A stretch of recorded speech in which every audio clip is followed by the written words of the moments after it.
When I give the following advice, most presenters gasp. Are you ready? Here we go. Never close your speech with the Q&A. Never close your speech with the questions and answers. Why? Because people remember best what they hear first and what they hear last. You need to give the last message they hear. And by ending with a Q&A, you leave it a chance for what could happen. The key is to have a Q&A if you want to, but then end your speech in your own powerful way. Now, how do you set this up? Well, you can set it up for your audience by saying, let's take a few questions and then afterwards we'll do a quick wrap-up. That's how you can let your audience know that the Q&A will not be the last thing they hear. Let's take a quick look at a Q&A from Hong Kong that I did, and then we'll come back to the suggestions for how to handle a Q&A session. Here we go. You had a question? How do you mitigate the risk that your mind goes blank for no reason in the middle of your speech? How do you mitigate the risk that your mind goes blank for no reason in the middle of your speech? Where were we?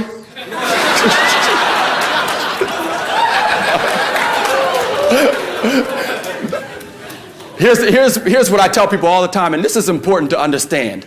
Your audience is a partner with you. People buy into what they help create. So you want to make your audience a partner. If I ever forget where I am in my speech, I say, where was I? And they have no problem telling you where you were. They have no problem telling you some other things too, but they have no problem. So obviously preparation is the key.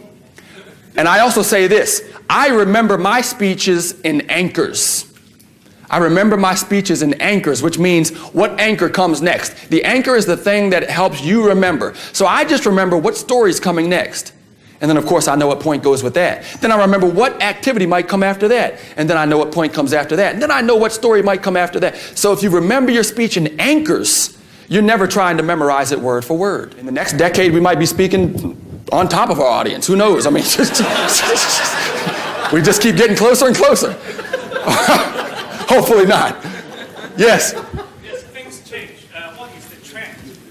Coming trend of public speaking? By the way, always repeat the question as well. Say it again.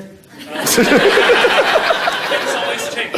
Things always change. And what is the coming trend of public speaking? What is the coming trend for public speaking? Well, it's already here. And it is me. No, I'm just kidding. The coming trend for public speaking is stories. That's the bottom line, stories. You know, back in the day, you could stand up there and you can preach and you could say things and you can use analogies and you can use wisdom and quotes and all these. That's great and that's fine. But the coming trend is already here and it's stories. And stories is going to be here for quite a while. Storytelling is the way to go. Another question. Do you have anything to add if the audience is forced to be there?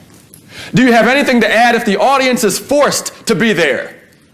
Boy, that is a great question, because there are a lot of times I'm speaking and I'm not speaking to people who came to see me. Okay, I'm speaking to people who came because their boss said you got to go. That's a tough situation. And you know what I do many times? I'll address it up front. Like one time I was giving a speech to an organization and it was on Friday. It was the end of their week and it was the very last thing that they had to go to. And I got up there and I said, don't think that I didn't hear you in the hallway talking about one more speaker. And they just burst out laughing because that's what they were thinking about. So if you can think about what are the issues, do they want to be there, do they not want to be there, and you can bring it up out front, then it relaxes them and it lets them feel this speaker might not be too bad after all. Okay? And then it'll just take another 30 minutes for them to figure out how bad you are. Or I am. Yes. Welcome back. Once you do get into the Q&A, here are a few suggestions. Make sure you repeat their questions. Keep it humorous if it's that kind of energy. Reiterate some of your foundational phrases. Begin with eye contact with the questioner, and then look around the audience as you answer, and then land back on the questioner at the end of your answer, just to make sure he or she understands it. That's good acknowledgement. Feel free to wrap an additional story around your answer to give even more value. And finally, record your speech and write down all of the questions you get from your audience members. Why? Because you're going to get similar questions in the future, and you should be completely prepared to respond to them in an informative and entertaining way. This is what I attempted to do here. Now that you know some of the suggestions, let's take a quick look at a short Q&A from Australia. Here we go. Yes, sir. What was the worst day of your professional career? What was the worst day? We're going to go from best to worst. Okay. What was the worst day of my professional career? I gave a speech in Montreal, and it was just absolutely awful. And I felt like I should give them their money back, but it was a free speech. So I felt like I should give them their Friday night back. I'd just like to ask the process from when you walked in the Toastmaster store for the first time and your icebreaker, if you'd like to talk about that. What was my icebreaker? When I walked into Toastmasters the first time, my icebreaker, interestingly enough, was the beginning of the Mr. H story.